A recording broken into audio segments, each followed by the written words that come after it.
ఒరే నాన్న, మొదటిసారి నువ్వు గర్భాన కదిలినప్పుడు పరమానందం కలిగింది. నన్ను అమ్మని చేస్తున్నావని. నువ్వు ఊపిరి ఆడనీయకుండా హడావిడి చేస్తుంటే ఉత్సాహం అనిపించింది. హుషారైన వాడివని. నన్ను చీల్చుకుని ఈ లోకంలోకి వచ్చాక మమకారం పొంగింది. నా ప్రతిరూపానివని. నా రక్తాన్ని పాలలా తాగుతుంటే బోలెడంత ఆశ కలిగింది. అందరికంటే బలవంతుడివి కావాలని. చిన్నప్పుడు తప్పటడుగులు వేసుకుంటూ ఇల్లంతా తిరుగుతుంటే తట్టుకోలేనంత ఆనందం కలిగింది. నీ కాళ్లపై నువ్వు నిలబడగలవని. ఆ అడుగుల్లో నువ్వు కొంచెం దూరమైతే ఆశీర్వదించాలనిపించింది. నువ్వు గొప్పవాడివి కావాలని. జీవన ఒత్తిడిలో నువ్వు నన్ను మర్చిపోతే కొండంత ధైర్యం కలిగింది.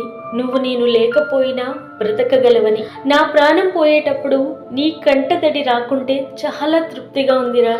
ఏ కష్టాన్నైనా నువ్వు తట్టుకోగలవని.